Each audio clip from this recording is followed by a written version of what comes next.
How's it going, y'all? Another day in paradise on the Bunkbed Breakdowns channel. We're back. Man, you know what? I woke up today and I was like, I don't know what I'm going to do. It's going to be a boring ass day because, it's kind of slow at work. Had some meetings, but slow at work. For the most part, everyone's gone for the holidays. I'm still grinding because I'm a fucking grunt at my company. Um, so I'm just out here grinding. I'm a little bit bored. I'm scrolling through my Twitter timeline. And what do you know, man? We get blessed. We get blessed because Nick Whalen comes across my timeline. And if you guys aren't on my Twitter account, go over there and check it out. I'm not, not the biggest fan of Nick Whalen. We put out some fake shit and we expose him and put him in a body bag. That's what we do here on Bunk Bed Breakdowns. We put other people in body bags. We put Nick in body bags. He puts me in body bags. Noah puts both of us in body bags. It's a body bag roulette out here on the fucking Bunk Bed Breakdowns channel. But enough about that, man. We were going to title this episode Nick Whalen body bag, but we didn't do it because nobody fucking knows who he is on Twitter. So that video would have fucking tanked. So that's not what we're going to do. What we're going to do, though, is address the questions at hand, man, because it's about time we reached back out in the community. We had a couple of these Q&As in the offseason, but then the season kind of took hold and, we had to cover all the content, the playoffs and all that shit. But it's good to get back into things and just talk to the folks, man. Answer the questions at hand. What do y'all need? We're here for you. We're going to get into that this episode, a couple other things. But, man, before we do that, Noah, dude, how's it going? How's it going over there? It's going all right. Christmas is around the corner. It's the holiday season. Things are looking up for the kid. I know Twitter, there's been a little bit of shiesty action going on between you and some other people. Man, I think the real solution is just follow 69 people. Keep your circle small. And just don't really put out dumb takes of your own and then own them. I know you did that this past week. You kind of owned up to your takes. I'm on a new kick. I'm putting pinned tweets on my account that were bad takes. I have one up there where the Chargers suck. They took Herbert. Brandon Ayuk stinks. That's my pinned tweet. I'm like, I got nothing to hide behind. I'd rather people, if I was following somebody like me who doesn't take themselves too seriously, I'd be like, I like somebody who owns their mistakes. And if they are right, they're not going to brag about it. I'm the epitome of that. If I got something right, I care, but I'm not going to bring it up. If I got something wrong, man, shit all over me. I mean, I told people to sell Derrick Henry for 2 straight years, and now I'm out here like top 5 dynasty running back going by him. So I'm kind of a fraud in that sense. But at the same time, I think, it's the season of giving. So I'm giving you guys some takes to throw back in my face, and I'm being completely out in the open with them. Yeah, I love that. I'm gonna go back and do that. I'm gonna pin my Hall of Shame to my Twitter because I got some bad takes, man. Justin Herbert, I was on that one too. Funny Derrick enough, Henry. I had I don't know if it's funnily enough or funny enough, whatever it is. I'm no wordsmith. It's funny enough, dude. It's funny enough, dude. You guys know what? Noah, let's start a fucking GoFundMe for Noah to learn how to spell and read because you can't spell quarterback and running back. Now quarterback's good. There's making no up space. making up words, making up words over here. No, but funny enough, my pinned tweet was actually our video we did on Clyde Edwards-Helaire, and I was talking him up, and then he ends up being like the worst running back. So maybe I was already on the train of pinning bad tweets, but now we're going full steam ahead. I might just tweet bad things that I expect to be bad for next year, just so I have more material to pin to my account. You know what we'll do? We'll do a fucking cold takes episode. We'll do a cold takes episode of all of our freezing cold takes, and it's gonna be a good one. It's gonna be a nice laugh. For sure. And you guys in the comments, either send us a link or DM us cold takes that we had, because we had a lot and we can remember a lot of them, but we don't remember all of them. Or if you want to put a timestamp in a video that you really remember what we said was terrible. I mean, we all know the whole Justin Herbert stuff. You don't have to tweet the videos of me reacting to Herbert looking this way and being like, oh shit, we just took this guy. Some other ones other than Herbert, maybe Ayuk, because I think we have those branded in our memory. If you want to do that, then maybe next week when the season's over, week 17, only frauds play that week. Unless you're watching, you're not a fraud. We appreciate your support.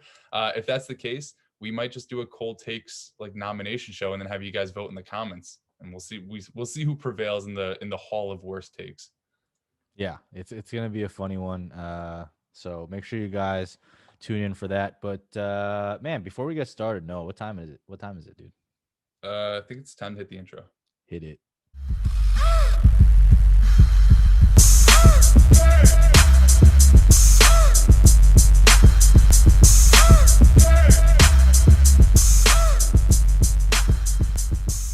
No, I'll let you kick it off with the questions, and we'll kind of just get into them bit by bit, and we'll try and give you our perspective and add on some ancillary information that we think is important on top of it. So first up, Ancillary, that's fucking ridiculous. Now I'm gonna have to read these words that people wrote. This is gonna be real tough. All right, we got our guy ATM, and all these are from our Discord in the Bunkbed Breakdown Q&A channel, but this one's actually from the GOAT tier, $45 a month. So we really appreciate your guys' support. He asked, how much do Chark and Viska move up in your dynasty ranks? He's on a first name and last name basis. That is DJ Chark and Laviska Shenault. How much do they move up in your dynasty ranks if Jacksonville lands Trevor Lawrence?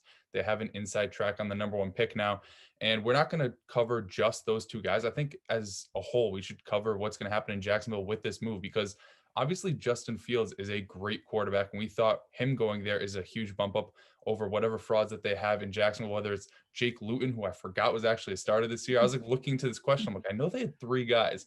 I forgot who number 2 was. It was Minshew, Luton, and Mike Glennon, long neck bastard.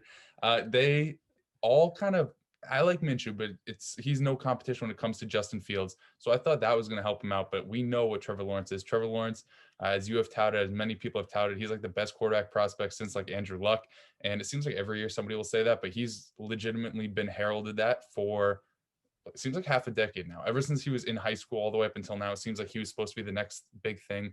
Everybody was trying to buy in on Denzel Mims because he was going to go to the Jets. If you're buying any Jets pieces because of a speculative quarterback being drafted there, you necessarily have to be higher on Jacksonville pieces, because Jacksonville pieces last year with Minshew and Foles, DJ Chark put up 1,000 yards in his second year after we thought he was dead in the water, because that system is just a little bit better than what the Jets got going on. Jay Gruden wants to throw the ball. Adam Gase wants to ruin his team, both going 0-15 and then winning a game or whatever to getting them out of the number 1 contention. I think overall, I don't think it's too brash to say their ceilings can both be like top 24 guys. I think right now, I haven't moved it up because of this this draft, whatever, the draft swap of 2-1. I think I have like Shenault around 41 and Chark high 30s, as in like 30, 31, 32, something like that. I think honestly, if he lands there, and it's still up in the air, because what if Jacksonville wins? What if the Jets lose out, which they probably will? They get him. So once we know that the number 1 overall pick, I think that's when the rankings will have to be fully adjusted. I could see Chark easily moving inside the top 24, maybe even a top 20 option, because we've seen his ceiling in an offense that won't be as good as it's going to be with Trevor Lawrence there. And Laviska Shenault, for as bad as a year it seems like he's having, I mean, he came into the year with a hamstring injury. He's always kind of banged up, and he's still on pace for like 750, 800 yards from scrimmage, basically having a lesser Deebo Samuel rookie season. We know what type of player he is. So I think the receivers there, the upside is going to be immense if Trevor Lawrence is there, because we know he has the accuracy, and we know that offense can't get much worse than it is right now if they make that quarterback improvement.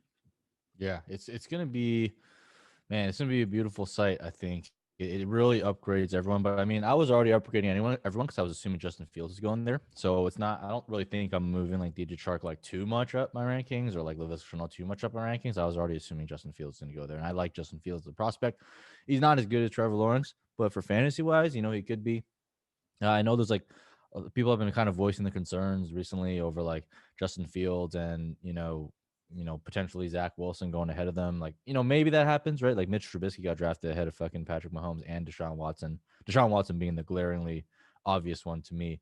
So, NFL teams are going to do what they do. But, what it means, though, is I think people are going to like overreact on the Jet side, because like immediately after like that happened, people are like, well, now they're going to keep Sam Darnold and like draft and trade down and then draft an O-line. Like, no, dude. Like, you don't have a quarterback when Sam Darnold. You just keep fucking swinging for a quarterback until you get one. If that's Zach Wilson, take him. If that's Justin Fields, take him. I don't care who it is. Take somebody at the quarterback position. It's not every year you get to pick with the top 2 pick. Granted, the Jets make it look easy, but it's actually not that easy. Like Miami Dolphins, people said they were tanking for Tua, and look how that turned out. Like they were not able to get there. So as much as like people think it's easy to tank, like players want to fucking win, right? Like veteran players aren't sitting on your team being like, oh yeah, let me tank this so that I can like make the team better for the next guy that comes. Like, no, they don't give a fuck, man. Veterans want to win. Like they want to win games. Everyone wants to win games. Like people have pride. These are NFL players. They got pride in their game. They got pride in themselves, and they're not going to be out there tanking for a fucking Adam Gase. So I think don't overreact there. Like I think the Jets are definitely going to take a quarterback still. And then even if they don't, right, they can trade back for a huge haul. That would be a mistake because you still need a quarterback, but they could trade back for a huge haul. But as long as Adam Gase is there, man, it's just like not fucking good. What I will say is if they take Justin Fields, I think the gap between Trevor Lawrence and Justin Fields widens a little bit for me. And the gap between the wide receivers and Denzel Mims and someone like DJ Chark and Laviska Shenault widens a little bit for me because Trevor Lawrence is a better passer, much better passer. He's also a really good runner on the ground, but more importantly, he's a better passer for his wide receivers. So, in terms of their value, like DJ Chark, I think people might overreact a bit, right? I wouldn't go out and try and get him right now.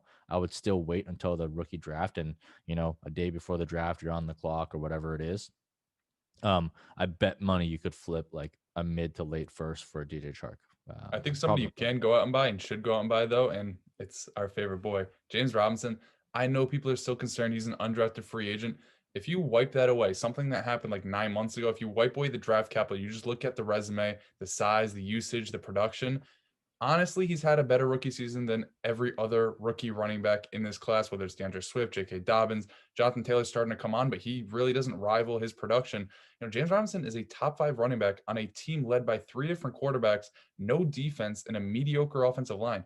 Once Trevor Lawrence comes into town, even if it's Justin Fields, that team is going to be in so many more scoring situations, more scoring opportunities. He's still going to be the guy in the backfield. I don't care if they add. The only way I'd be nervous is if they add a running back day 1 or day 2. But seeing as how many holes that they have and seeing how much stock they've put into James Robinson, cutting their former first overall pick, 104 overall, their first round pick, to give him the reins, and the fact that he took over and has looked great and has held up perfectly fine to this point. I know he got banged up this past week. I'm not sure if he's playing this week, but even then, like 15 straight weeks of production, I don't think he's gonna be replaced. If he is replaced, I think it's gonna be by some like shitty free agent that he's gonna beat out, or some garbage third down back like Chris Thompson, who he also beat out. So if you can buy James Robinson right now, go for it, because he's been a top 5 running back this year, and he's inside my top 10 for dynasty. Just because. Whoa, hold up. Let's not brush past 100%. that. Top 10 for dynasty. All right, let's dig into that a little bit more. Top 10 dynasty running backs, not top 10 overall, if that's what you thought. And I know, but still, what do you have it? How do you have it ranked? All right, let me open them up right now. Let's go a little bit behind the scenes. Hopefully I don't have him like 11, so I look like a fraud. James Robinson. Okay, I lied. He's 12. But I have inside track. I have CMC, Alvin Kamara, Dalvin Cook, Nick Chubb, Derrick Henry, JT, Barkley, Swift, Gibson, Akers, Dobbins, Robinson. Wow. Okay, so that means you got what? You got Zeke behind them. You got Jacobs behind them, right? Joe Mixon behind him. Miles Sanders Joe Mixon behind him. You got Miles Sanders behind him. Damn. 100%. You got Austin Eckler, the God, behind him. I'm telling you right now, I'm not sure it's because his hamstring came clean off the bone like Will Fuller. He has not looked impressive at all. I know he's catching a bunch of passes, but he does not look like he has the juice, and this offense looked better. Crazy enough, when freaking Kalen Ballage was back there. I know he's probably gonna get healthy and he's gonna look better again, but he's also just not getting the goal line touches. He hasn't scored a goal line touchdown since week 4 of last year, which was the last game Melvin Gordon missed. So he's just not the goal line guy. And the fact that they drafted Joshua Kelly and they're still using Kalen Ballage gives me a little bit of worry about his scoring upside. That's totally fair. What about like if Dak comes back though, Dak plus Zeke, would you still take James Robinson? I have them back to back, and it's a cop out to say they're in a tier, but just I don't know. Like, we've seen so many running backs around Zeke's age with as many touches as he's had kind of fall off a cliff. And I know he hasn't had any huge injuries. He's had like a calf injury this year and like other stuff that's kept him out a little bit. So I'm not going to say he's completely falling off. And he was good when Dak was there, but a lot of it was through the air, getting a whole bunch of catches, whole bunch of receptions. If Mike McCarthy's gone, is that offense going to stay the same? I know they're going to be in a lot of scoring opportunities and such, but I think the age discrepancy, the fact that he's also James Robinson's going to get a quarterback upgrade, as will Ezekiel Elliott next year. And the fact that James Robinson's fantasy production was basically rivaling Ezekiel Elliott like for the full season. Ezekiel Elliott with Dak was basically rivaling what James Robinson has done the full season in his shitty situation. I would take James Robinson ahead of him. I'm that confident, and it doesn't seem like, I know Tony Pollard's not going to completely push Ezekiel Elliott for touches and be like a 50-50 split next year, but they know they have a legit guy behind Zeke, whereas in Jacksonville, there's really nobody to steal the job from James Robinson, or at least push him for touches.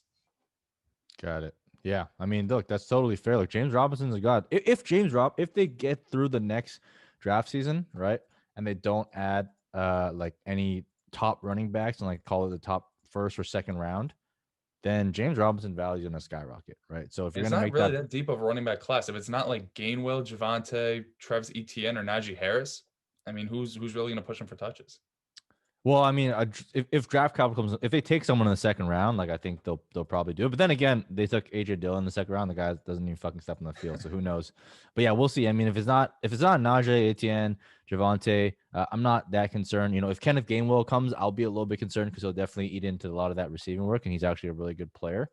But yeah, point taken. I mean, dude, James Robinson, the hero, the fantasy hero, and I get it. He didn't put up that many points this week, but if you guys saw the game, it's a fucking miracle he put up any points at all. They got dumpstered by the Ravens. Not having a So punter is way more important than I thought it was because they could not yeah. get out of their own half of the field. And it's like, okay, we can't punt, so just score on us again, Lamar. Yeah. Okay. Yeah. So look, man, it's bright spots ahead for that team. Not only do they have a lot of young studs and DJ Chark, Laviska Shenault, James Robinson, they're loaded with draft capital. So that team is going to, similar to how we saw Miami turn around really quick. If they get the right GM, the right coach in place, you can see a really quick turnaround for that team within the next 2 years, especially with Trevor Lawrence at the helm. Like that is a game changer for that squad. So I'm really excited about the Jacksonville Jaguars, and I'm bullish on this offense with Trevor Lawrence coming in. 100%. Somebody that we were both bullish on. We have a question from Pyro King. It's actually two different players. We'll cover this one a little bit more quickly than the last topic. What are Christian Kirk and Courtland Sutton's dynasty values going into next season? I think this is kind of a crazy dichotomy. I'm not sure why I'm sure he has like both of them on his roster. He wants to see our outlook. We'll touch on Christian Kirk first. For me, he's kind of fallen off the map. I mean, at some point, your analytical profile coming out of college can only go so far. Like Terry McLaurin, we were nervous year one to year two. Like, can this be sustained? Turns out he's just really fucking good at football. Mm-hmm. Christian Kirk, you had a great breakout age. You had a college dominator. You were very versatile in college returning kicks. It's your third year in the league, and you really haven't made your mark outside of that one game in like week 6 where we thought he was going to be legit, hasn't done anything. My issue with Christian Kirk is he can be as talented as he wants. He hasn't flashed it. And, DeAndre Hopkins, for as good as he's been, it's still his first year there. And I still think that the role he has, this is basically his floor for the remainder of his contract. They're going to use him heavily. Like Larry Fitzgerald's 30 something years old, still seeing almost as many targets as Christian Kirk. DeAndre Hopkins, like 28 in the prime of his career. He's not going to ever see like less than 10 targets a game on average for the rest of the time. He's in Arizona.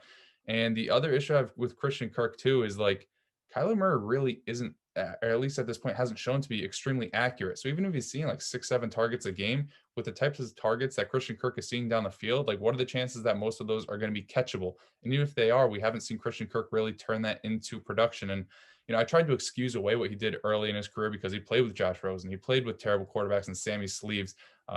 Believe it or not, I think it was his first game in the NFL. And then second year, right, rookie quarterback, rookie coach, and Cliff Kingsbury. I made that excuse. Now what? You have a really good quarterback there. I know I just kind of disparaged his accuracy, but you have Kyler Murray, who's a pretty good quarterback. You have Cliff Kingsbury in his second year, and you have your third year supposed to break out, and he's really not doing anything. So for me, Christian Kirk, he's in my mid 40s for my wide receiver rankings. And I know we like to say, oh, wide receivers deep, and that's because there's a lot of good receivers. Honestly, for him, it's just like I don't really have all too much trust in him. And I would, if I could get off of him for like a second round pick, if anybody's willing to pay that price because they believe in the bar graphs and everything that's on Player Profiler, not disparaging that site at all. But if somebody like buys that heavily into the analytics this late into his career, I'm jumping off the ship because I just don't see it happening at this point. Yeah. Did you say wide receiver 41? I think I have him right there as well. I said mid And 40s, so like I think it's like 44, 45. yeah, I have him as like low 40s, I think. And he has definitely had a bit of a disappointing season. I mean, he had that stretch in the middle where it's looking like he's getting volume, like averaging like 6 to 8 targets a game. But he's kind of like showing a little bit of his true colors, right? He's just that wide receiver 3. I think one thing to be looking out for is if Larry Fitz leaves, but I'm always very, very like cautious about following that narrative of wide receivers leaving because they always get replaced by other wide receivers. Yeah, So you like got they to be good. drafted Andy Isabella too. They drafted Keyshawn Johnson. Like they have shown that they Yeah. want to add pieces. Yeah, and this class is extremely deep at wide receiver. So I agree with you. If you can get out for a second round pick in Superflex drafts, I would definitely do that because I was looking at my ranks. And if you guys go to the Market Watch Mondays episode, I went through the top 24 players, and the wide receivers is really, really deep. And there's a lot of talents that I'd rather bet on and kind of refresh my bet and just like swing again. So if you can get a second round pick, definitely do that. If you can get maybe even like a super early third, like a 3.01, 3.02, because like I said, it is a very, very deep class. And if you're in tight end premium leagues, like that's where you'll be able to get like, I think you can get a guy like a, like a Elijah Moore from Ole Miss, for example, would be a good pivot. He also has a very great analytical profile. He's a bit on the smaller side, and he's like a slot receiver too. And it'd be good to kind of get that reset to see where he lands. But yeah, I agree with you. Second round pick, definitely trade. Potentially, even like an early third or a couple third round picks as well would be fine. And then even just pivoting, using him as like an add on piece to pivot into like another better wide receiver by like taking like Christian Kirk plus someone and trading up. So I Yeah, think and those are the trading up moves. to maybe a guy like Courtland Sutton. I went through my rankings. I moved him up fairly high, wide receiver 24. To me, it's just like we've seen a guy like Tim Patrick, who he's pretty athletic, but he's like 28 years old and somehow only his third year in the league. So I don't know how that works out. He came into the league really late, or he was a super old senior or whatever. To me, he's shown that Courtland Sutton, despite bad quarterback play, will be able to produce in this offense. Tim Patrick is on pace for 58 catches, 879 yards, and 9 touchdowns ever since Sutton left. And that's including the game where they had fucking Kendall Higdon not throwing the ball. So those numbers are kind of deflated. He should be around like 1,000 receiving yards and whatever. But what it tells me is like Courtland Sutton, when he was on the field, right? It's not like he had the best quarterbacks either. He played with 3 different quarterbacks his second year in the league with Case Keenum, Brandon Allen, Drew Lock. None of those guys are good. Hopefully, and most likely, none of those guys are going to be starting next year because it looks like they're going to be a top 15, top 16 pick. I'm not sure what type of capital they have to be able to move up, but hopefully, even like a Kyle Trask or a Mac Jones, if they fall and they're 6'5" and white. So I think John Elway would be very happy with them. I think no matter what quarterback that they get, even if it is Drew Lock, we've seen him produce the Drew Lock. To me, Courtland Sutton is going to be the alpha on this team. Now, the alpha in Denver might not mean a whole lot, but we've already seen early on in his career. You always talk about you want guys who break out early. He did it in his second year. I know he's like a little bit later or older prospect, but like 24 years old, going to be 25 next year. He's clearly the better receiver when you compare him to Jerry Jeudy. Noah Fant has kind of broken out, but I still think that he has cemented himself as the clear alpha in this offense. Wide receiver 24 might seem a bit lofty because there is always the downside of Drew Lock sticking around, the lack of touchdown upside with a guy like Courtland Sutton, but I'm betting on the talent there. I'm betting on the role that he's probably going to overtake when it is time for him to come back next season.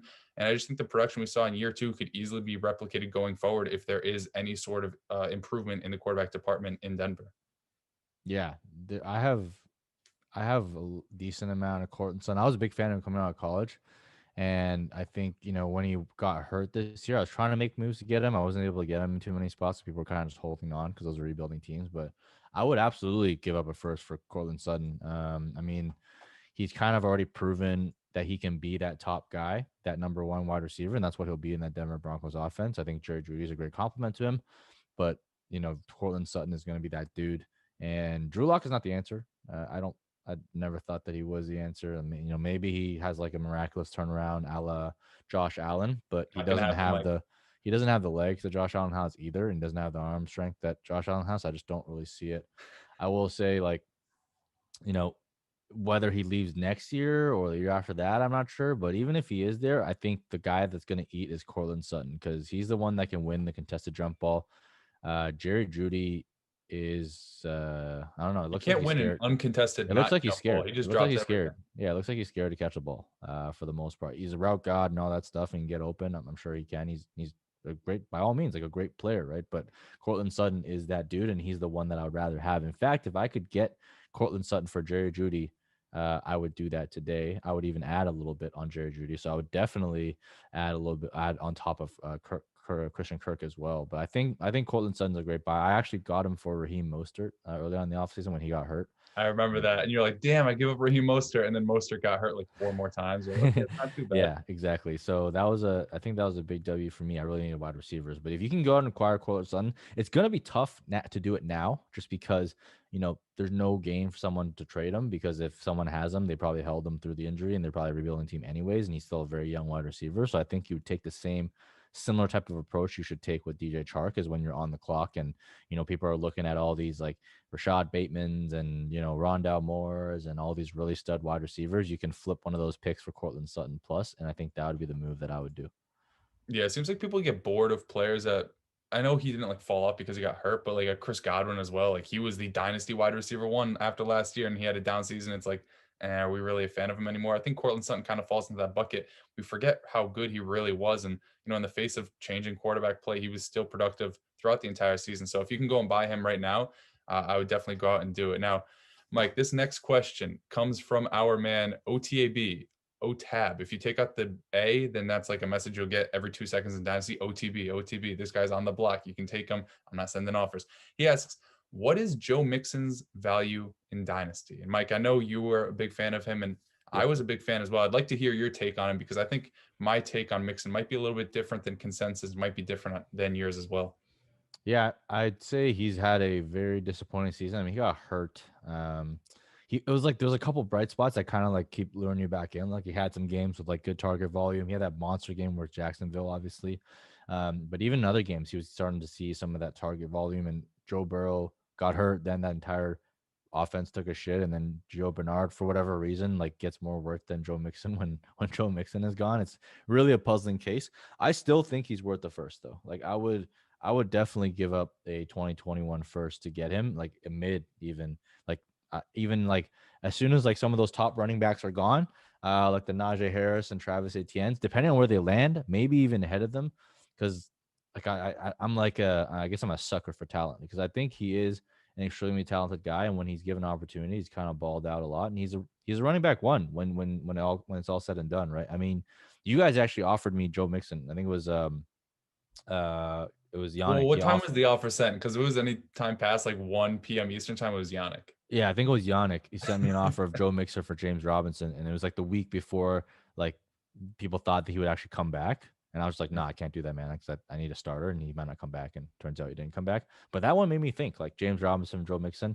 I don't know if I do it again today, but like that one made me think because I'm still a believer in Joe Mixon. I don't think he's like that top five guy that we all thought and touted because he's shown, year after year now where he just like for whatever reason, Zach Taylor is not giving him that volume, and he's just not getting the work in the receiving game, which is mind-boggling. But if the coaching changes, they are going to probably draft more O line because that team freaking stinks. Mm-hmm. So I they was add looking some at more the to guy O line. Sewell or Sewell. I don't know how to fucking Yeah, yeah, pronounce yeah, it. The guy from yeah. Oregon who doesn't Peni blow or up. whatever his name is. Yeah.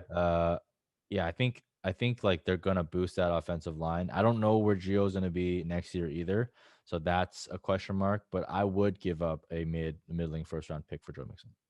Okay, Mike. So I was right in the fact that we are very different on Joe Mixon. I love the talent too. I was looking back at this guy and I feel like Nick Whalen right now because I'm losing all faith in this poor kid. He's this sounds terrible to say. He's my running back 19 in Dynasty. Wow. 19. It's crazy. But I was looking at his numbers, right? This year he had the one big game against Jacksonville. If you Hmm. look back through the past 2 seasons, guess how many games he scored 12 fantasy points of 22 games? How many games he scored? 12 fantasy points. 12. That's like RB2 numbers. Yeah. 7. 11. So like half the time he's a running back two for you. And he Mm. has had those ceiling games. But when I just look at the context of the situation, right? We don't know if Joe Burrow is going to be back for like the first half or even like all of next year. He like had a Teddy Bridgewater type of injury, which kept him out of the league for a long time. And plus Teddy Bridgewater is not that good. So maybe Joe Burrow does come back next year. But what worries me about Joe Mixon is he's very talented, but the inconsistent usage, like in 2019, he was awful, basically unusable for the first half of the season because he was getting like 40% of the snaps. I know he didn't play like 60% of the snaps. I think he only played like 8 games over 60% of the snaps. And like the first half of the year, he was a guy that people were asking, should I drop him? Just because the usage wasn't there. Yeah. And if Joe Burrow is going to be hurt and he's not getting consistent usage and the receiving game upside isn't there, it's a low scoring offense without their starting quarterback. I just think 2021 might be not a completely wasted season because you can probably still get volume out of him and some usage as an RB2. But if you're getting RB2 production out of a guy who's going to be 24, then being 25 and the quarterback finally comes back and maybe their offensive line isn't completely solidified. And even if it is, like we haven't seen him consistently hit his stride and hit his peak and, be surrounded by a coaching staff that wants to use him over and over, it just gives me some worry. And that's why I have a guy like Aaron Jones, who's an undrafted or an unrestricted free agent this offseason. We don't know where he's going to go, but we've seen him be productive and very efficient on limited touches, which we haven't seen out of Joe Mixon. So I feel like I'd rather have although it's unknown with Aaron Jones, I'd rather have the known production out of a potentially limited role this offseason. And looking at other guys I have ahead of him, Josh Jacobs, Miles Sanders, Clyde Edwards-Helaire, Ezekiel Elliott. So it's not like I ranked him behind bums. I think the only like bum I ranked him behind would be David Montgomery. But I think David Montgomery this year is having a very similar season to what Joe Mixon did last year, where it's a tale of two halves where the first half stinks, the second half is really good.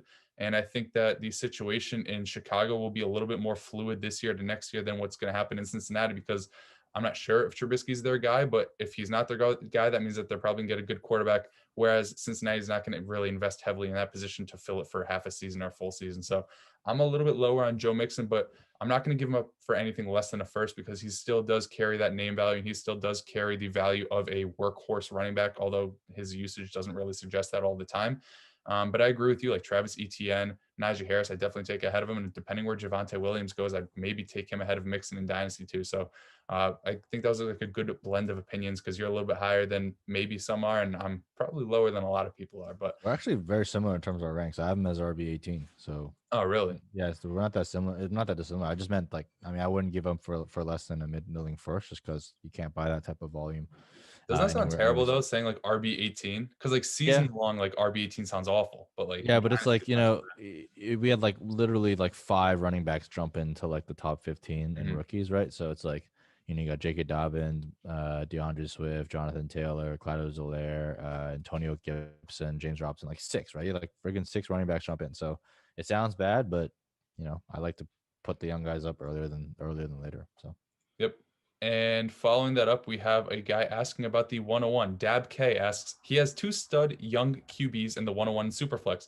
Should he trade one of his current quarterbacks, Kyler Murray or Lamar, trade the 101, or just take T-Law and trade one of them later, / take the extra QB depth? I'm a fan of having a lot of assets. Like if I had $1 million and somebody's like, do you want another million? I'm not gonna be like, okay, let me give this million away to get another million. I know it's not a perfect analogy, but I think right now you just hold that 101, you hold Kyler, you hold Lamar, because even if Kyler ends the season shitty, his value isn't going to decline, because he's a 23-year-old quarterback that's putting up top 3 quarterback numbers. Lamar Jackson's quarterback value kind of fell this year, but now it's starting to pick back up, and people are like, okay, this guy's a legit top 5 dynasty quarterback, maybe even top 3 again. The 101, we just saw how valuable the 101 got, because it just went from T-Law to the Jets to T-Law to the Jacksonville Jaguars, which we just covered is somebody that we're going to be a huge fan of. So I don't see the value of any 3 of those things dipping. So for me, it might sound like a cop out, but I just hold all 3 and then just wait and get a king's ransom for any of them. Maybe flip Trevor Lawrence, Kyler, or Lamar Jackson, get a quarterback in return, and then get a whole bunch on top, like a Kirk Cousins, and then get like 2 2021 firsts and a player, which is probably like a crazy return, but I don't think it's unrealistic given these guys' talents and their dual threat ability. So I would just hold on to it right now, ride it out, and get as much as you can for it, which will be a ton given their talent. Yeah, I think I agree with you. Like, you just take them. Like, it's liquid currency. Trevor Lawrence, I mean, you're going to get a treasure chest of assets for him from someone. There's going to be someone in your league who believes that he is the best quarterback prospect since Hall of Famer. So whoever that person is, like when you're on the clock, either trade back if you want, trade down, but if you can't, take him and trade him later, because if he does turn out to be really good, if he has a Joe Burrow-esque rookie season, Justin Herbert-esque rookie season, you like just look at how much Justin Herbert's going for today. Like, if you have all these young guys, and he said he had Dak too, right? I'm not. No, he had Lamar and Kyler. I don't think. Okay, yeah, okay. Lamar and Carly, and also you should always have 3 quarterbacks in Superflex. You shouldn't just be swinging along with 2. Man, 'Cause my if one quarterback gets 3, the league I'm in the championship right now, my quarterback 3 was Alex Smith and Ryan Fitzpatrick, which somehow managed to like put the puzzle pieces together. But then my 2 starters are Kyler and Josh Allen, so I've kind of Yeah, rode the sunset exactly. with them. It's fine, and I would draft them, hold them, and then you can like trade down or flip them for whatever you want. But like, it's easy to trade stud quarterbacks, especially guys who are Konami codes like Lamar Jackson, like Kyler Murray, like Trevor Lawrence, who is a sneaky. I'm not even gonna say sneaky. That's kind of racist just because he's white. He's actually pretty fast.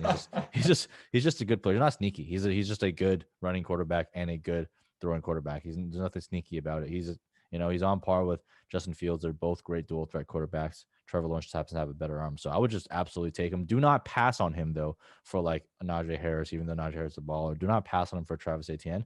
because I think you honestly will be able to trade him for like a Travis Etienne, Najee Harris plus. There isn't a Jonathan Taylor type prospect in this class that I would take over a QB. Even if Jonathan Taylor was in this class, it'd be a tough call. I'd probably still take Jonathan Taylor, but it'd be a much closer call. But we don't have that in this class, so you don't have to worry about that. Just take those stud quarterbacks first, and then worry about it later and trade for it later.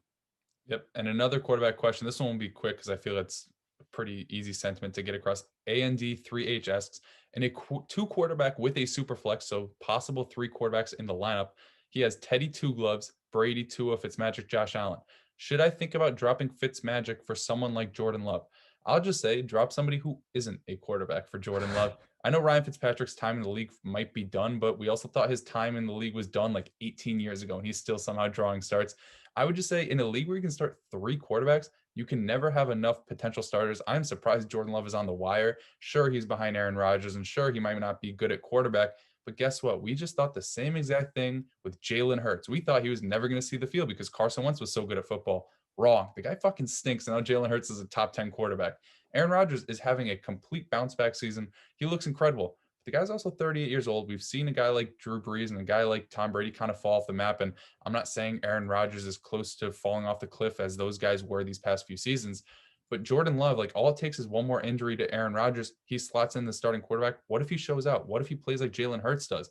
If he's not going to be the guy in Green Bay, somebody might just want to pay King's ransom and get Jordan Love on their team. So anytime you can get a realistic starting quarterback like a Jordan Love who has maybe like a roundabout track to becoming a starter, but had the talent to be a first round pick. Anytime you can get that off the waiver wire, do whatever it takes to get them. If you have like legit nobody else to drop because they're all startable candidates and your worst players like Myles Gaskin outside of your quarterbacks, I'm fine dropping Fitzmagic. I would just say do whatever it takes to get that quarterback on your roster.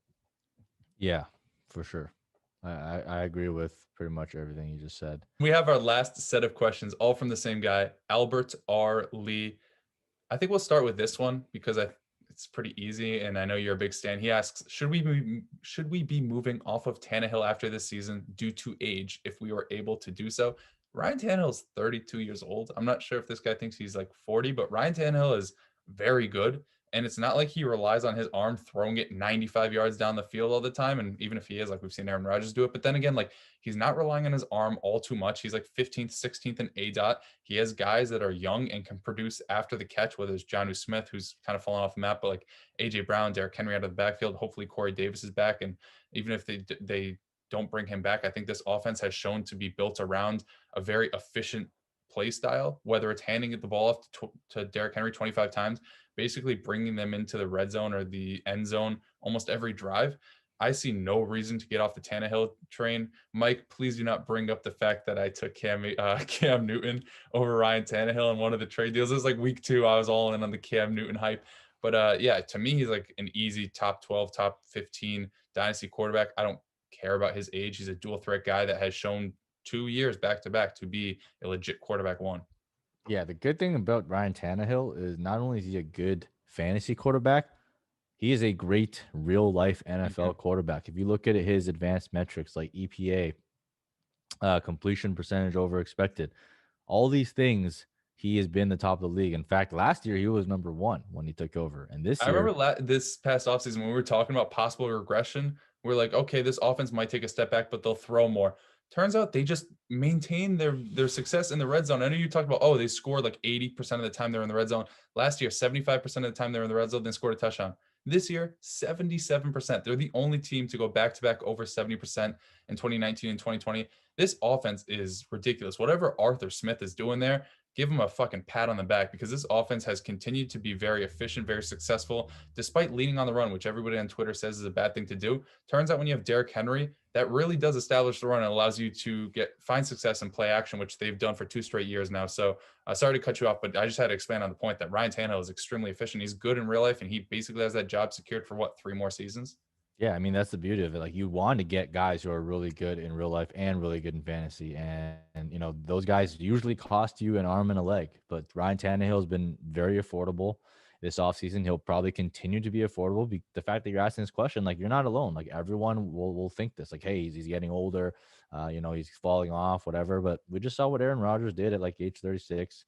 And I was totally wrong about him. We got Russell Wilson, same age as Ryan Tannehill. And Ryan Tannehill has been, dropping it in a bucket while Russell Wilson and the let Russ cook movement has fucking taken a dump in the past few weeks. So, I mean, you tell me who you'd rather have rest of the season for the championship match. Would you rather have Russell Wilson against LA Rams or Ryan Tannehill against who? I don't even know who they're playing, but It it's doesn't matter. someone. I'll take Tannehill. It's a cake matchup. But yeah, I mean, look, he is a stud.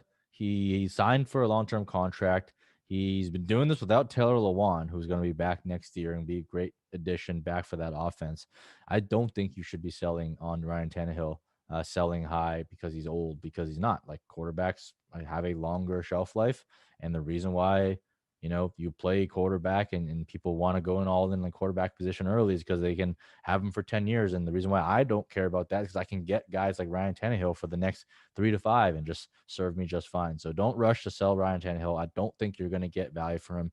He's someone where production is going to be greater than his trade value. And when Mhm. you're in those instances, you keep him.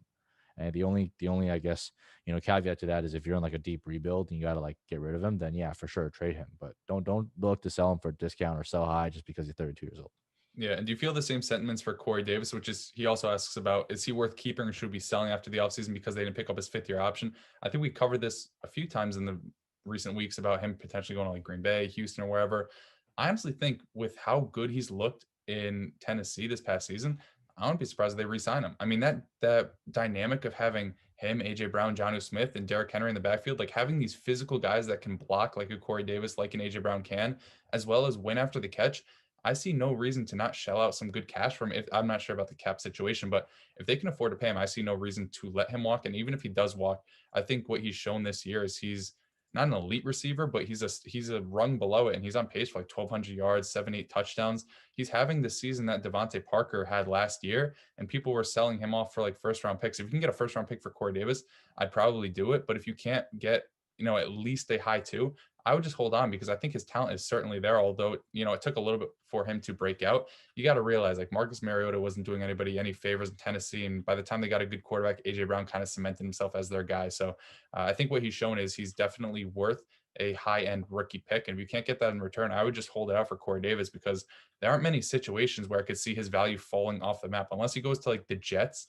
I don't see his value completely tanking. And even if he does go to the Jets or a team like the Jets, like we saw fucking Brashad Perriman gain dynasty value for breaking out for 3 games, whereas Corey Davis has broken out for it's about to be like 16 now. And I don't see a situation as bad as the Jets out there. So I'm a big fan of Corey Davis. I'm going to hold if I can't get good value in return. And if he does stay in Tennessee, he's going to be a guy that I'm going to go out and try to buy if people are trying to sell high in him. Yeah. Yeah, I think Corey Davis is a decent buy. I mean, we talked about him a little bit on the last episode as well. He is that guy who's a pretty good number 2 option, and we say it all the time that this game is mental, right? This game is mental. He came into the league as the 4th overall pick, load of pressure on his shoulders. Got hurt, was not great for his first 4 years. In comes a younger model, AJ Brown, totally shows him up. But this year, by all accounts, he's been like nearly as productive as AJ Brown has, both from a just pure counting stats perspective, but also from like an efficiency and an advanced metrics perspective. He's been really good. He's had a really, really good season. And he is still young, and I would absolutely be fine with buying back in on Corey Davis. And like you said, they might resign him because he is that, he's a big physical receiver and really falls in the MO in the way they run their team. But even if they don't resign him, I think there's a couple teams out there that could use him, namely, like the Green Bay Packers, for example, right? Honestly, even the Falcons could use him, to be honest with you. Like, Julio's aging a little bit and Calvin Ridley's kind of ascending to that alpha role, and having Corey Davis an option there would be a pretty good one. I think a But yeah, sneaky place could be Washington too. If they get a quarterback and him and Terry McLaurin, that would be pretty yeah, dangerous there. yeah, that'd be good too.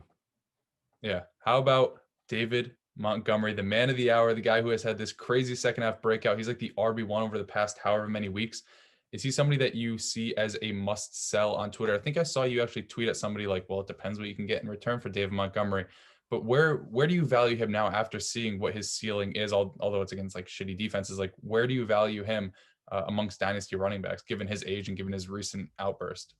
Yeah, I mean, he's been extremely productive. You know, he's done it against bad teams. So I'm not going to hold that against him. Jonathan Taylor's been doing it against bad teams too, but he has looked Man, I a tweeted lot that and better. people got upset at me. They were like tweeting me his, oh, he ran a 4.63. I'm like, I don't see how his 40 time has anything to do with the teams he's playing against. Like, Yeah, those guys are breaking out in the second half of the season against shitty teams. We're not holding against Jonathan Taylor, so why hold it against David Montgomery? yeah, we shouldn't. I mean, I tweeted before Jonathan Taylor won his breakout. I said, look, he has a stretch of games coming up against really bad teams, and if Jonathan Taylor flops here, it's going to be really hard to stick behind him. And obviously, he didn't flop. He improved. He rose to the occasion.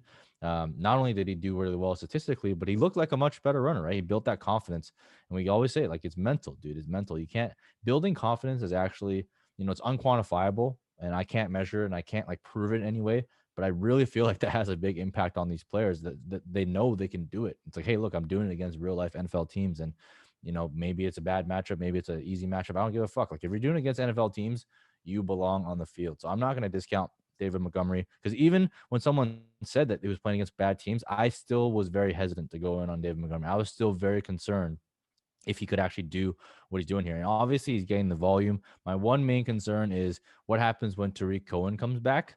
If he starts eating into the little bit of that receiving volume, that might be bad. And also, what happens when Trubisky leaves? Because I think Trubisky, as shitty of a quarterback as he is, he has been positive, a plus for David Montgomery because he has created the space. A running quarterback will create that space for you.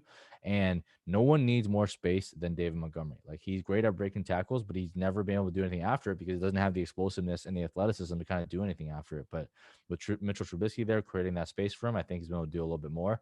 He's improved as a runner, so I do like him. Similarly to like a Joe Mixon or whatever, I don't think I would want to give him up for anything less than a first. I'm still going to take probably the top two, maybe even the top three, including Javonte Williams, rookie running backs ahead of them. I'm probably going to have a couple of the young stud wide receivers like Jamar Chase ahead of him as well. But I would not be selling him for anything less than a first, even if you don't believe in David Montgomery, because the market dictates like don't sell for below market. I think the market offer is a first for him and potentially even a first plus if you can find one of those like super David Montgomery truthers from like the early on when people had him ranked ahead of like Josh Jacobs and Miles Sanders and all that. But he has been very productive. He has definitely lived up to the hype, and he is not a bust. Even before this breakout, he has lived up to what his draft capital indicates. And he was a third round pick, and what he's done, 1,000 yards from scrimmage in his rookie year, well on pace to be over that this year. So he's by no means a bust. And I would definitely prefer him to a lot of these like older guys. And, I have him in that range with like like the Austin Ecklers and the Joe Mixons. And I got like Kareem Hunt and Ronald Jones and guys like that after him. But yeah, I would Like, that definitely is not give him fucking up for wild. anything I'm less than looking a at my first. rankings, literally word for word, David Montgomery, Mixon, Eckler, Hunt, and then Ronald Jones Yeah. right afterwards. Yeah, so that's kind of where I have a lot of these guys ranked. So yeah, I would definitely not sell cheap. Am I like all in now? No. I acquired most of my Dave Montgomery shares this offseason when he was super cheap, when everyone was just dumping on him because I thought it was a good volume play, and that's kind of paying off a little bit for me carrying my team in the playoffs. But I'm not like all in, but I'm also not like hey, you got to get out of this guy right now because he stinks. Because I think he's proven a lot over these past few weeks, even if it's against lower tier run defenses. Yeah, and definitely don't sell him like right now. I know it's enticing. Like, oh, I can get a first round right now. His next two matchups are Green Bay and Jacksonville. I don't know who made this schedule, probably the NFL. Whoever made this schedule wanted David Montgomery to break out. Whoever made this schedule has David Montgomery on their dynasty team and had plans of selling him this offseason. So if you are going to sell him, wait until after this stretch ends because he could realistically put up what, like 6, 7, 8 straight 20-point fantasy games, which is something that nobody has really done this season. He's showing that he can hold up with these touches. And I have a bold take, and I'm not sure how bold it's really going to be, but I'm not sure that Chicago moves off of Trubisky. Like they were they started like 5-0, but they were 2-0 with him. Then they benched him their third game because he threw one pick. They were just finding any reason to sit him. He comes back and this offense is putting up like 30 points. I know it's against bad defenses, but they haven't looked completely awful with him there. I know last week he had a pretty down game, but he also threw like a red zone interception where he was trying to force it to Allen Robinson, which I don't necessarily hate to see. So I think I agree with you a lot. He's like my RB 18, 19 for me. He's not moving into my top 10 or top 12 just because I feel like there's so many other guys that are not only younger than him, but have continued to flash and flash at an earlier point than him. But it's definitely promising to see. And he's broken off a bunch of pretty long runs. Like he had an 80-yard touchdown run. He had like a 50-something yarder against Green Yep. Bay. So although he's not this breakaway speed type of guy, he's flashed the potential to at least have that type of upside every other week or so. So he's somebody that I am definitely getting a little bit higher on. I'm not going to overpay for him, but at the same time, I'm not going to try to sell him cheap or try to sell high on him, because I think the price people are going to pay is still a little bit below where he needs to be. Now, somebody in the last part of this question, the last question in this video, somebody who rose up my rankings because of their recent stretch, and I'm sure he did for you as well. You call him the prodigal son. Cam Akers, where he ranks in terms of dynasty. He's my running back 10. And to me, although it was it was a small flash because now he's injured and he's out for this week and maybe the rest of the season. It depends with his ankle sprain or whatever ended up happening. Although it was a very small flash and it was like a 2-game sample of him being really good, the commitment that Sean McVay showed was almost unlike any other rookie running back in this class. Only him and James Robinson were players that had back-to-back games of 20 plus carries. It's like an arbitrary number because I'm pretty sure Jonathan Taylor's had like 15 plus every game. But it's good to know that a team that wants to run the ball trusted Cam Akers to run the ball. And although they had Malcolm Brown, who they trusted a lot, and Darrell Henderson, who was PFF's golden boy, who was like extremely elusive for like 2 games or whatever, the fact that they've basically become non-factors in this offense in favor of a running back who started off the season terribly, got injured, and then came back and was the third option, rose his way to the top, and now is out touching them immensely.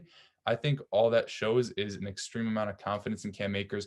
We know he has a 3-down skill set. He started to kind of flash at this season. And I also like this offense because Sean McVay has shown he is willing to adapt and play to his players' strengths. And he gave Cam Akers like 29 touches one week, 29 rushes one week, 20 rushes another week. I think he's going to do whatever it takes next season as well to get the ball in Cam Akers' hands. And for as bad as offensive line looks on paper, they've actually played pretty well, and they've found a way to get Robert Woods and Josh Reynolds and a bunch of tight ends on the field to get this run game going. So he's somebody that I'm completely bought in on. He's a top 10 dynasty running back for me. And when we look at the incoming class, I think only Najee Harris is somebody who has potential to jump him, because I think the talent is definitely there, and the landing spot we know is already there. And I think they've shown more commitment to him than Darrell Henderson to this point.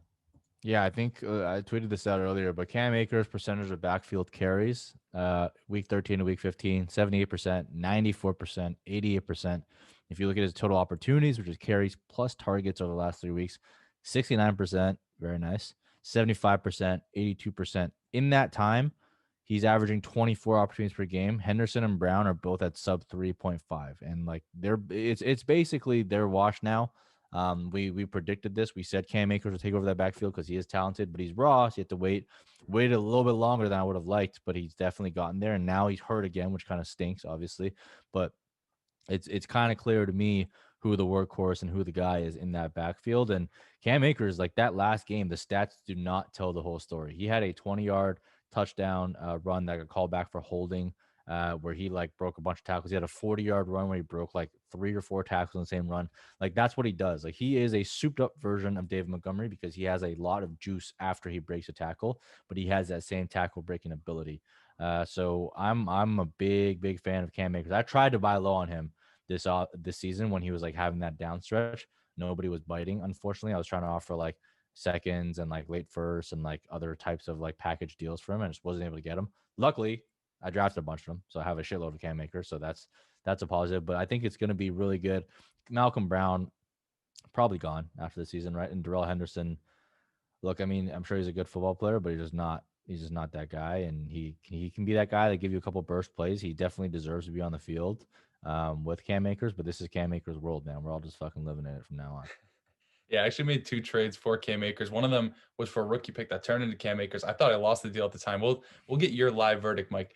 I traded this offseason Devontae Parker and Christian McCaffrey in a super flex league for DK Metcalf, Josh Allen, Joe Mixon, and the rookie 106, which turned into Cam Akers.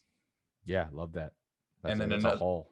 I know. I remember I brought it up at the time. You're like, wow, you did not get enough for him, because we thought Devontae Parker would be legit, and I think that's kind of like shown he isn't. Another one was, I know this guy watches every single week, so Justin, shout out you. I sent an offer. I was giving him I think it's going to end up being 111 or 112 because he's in the finals, or maybe like 110, 111, whatever it is, late first round pick for Cam Akers and that same guy's second round pick. So late second Cam Akers for late first. It was out there for like 3 weeks. I'm like, okay, he just didn't see it. He accepted it randomly one day, and he's like, I bet you forgot that was out there. I'm like, you're goddamn right. And then the very next week was the day that they handed the keys over to Cam Akers.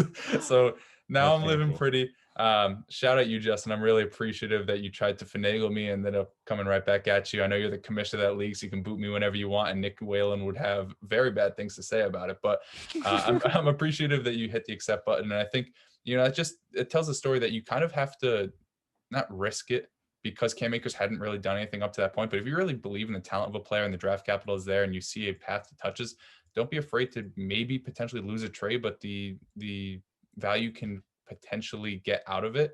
If the upside hits, that it's immense. I would go out there and make that type of trade any day of the week. And I would do it again, even if Cam Akers ends up turning into a pumpkin like Darrell Henderson in the future. Yeah, for sure. Is that the last one? Yeah, I think it is. Awesome. That's all we got for you guys. Discord questions from the folks. Thanks for contributing this week. If you liked the content, if you liked the answers, even if you didn't, subscribe. Don't thumbs up, but subscribe. Maybe you'll find some more content down the line that you do enjoy. We do try our best to kind of inform you guys and give you a little bit of a different approach than a lot of the other fantasy stuff out there. We're just trying to make you think a different way. And we're gonna have a lot of bad takes, man. I'm telling you, we're gonna do that freezing cold takes. Looking back, I don't think we've had any good ones. Bad takes only on this channel. We're gonna have a freezing cold takes episode. That one's gonna be fun to go through for sure.